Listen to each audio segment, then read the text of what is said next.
Hi friends, Pastor Josh here with 90 Seconds of Grace for your weekend. My favorite Hebrew word in the Old Testament is Hesed, and there's no single word in English to translate the fullness of Hesed's meaning.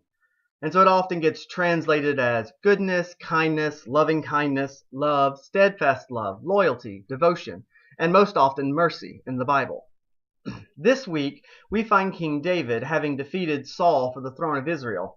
He's seeking out anyone left in Saul's house, not to kill them and secure his political power, but instead David asks, is there anyone remaining in the house of Saul to whom I may show the kindness, the Hesed of God? And so it is revealed that Saul still has a grandson living, a disabled man by the name of Mephibosheth. I'm sure that Mephibosheth believed that David would end his life, but instead of holding on to the grudge between their families, David chooses to restore all of Saul's lands to Mephibosheth and to always welcome him as a son at the king's table. That's not just kindness.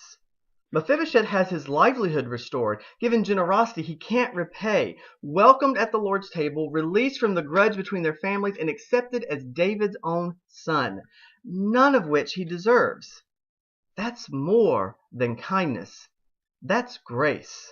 And in my opinion, grace is the best one-word translation of Hesed there is, but only if we define grace on God's terms. Because grace on God's terms can scare the hell out of us.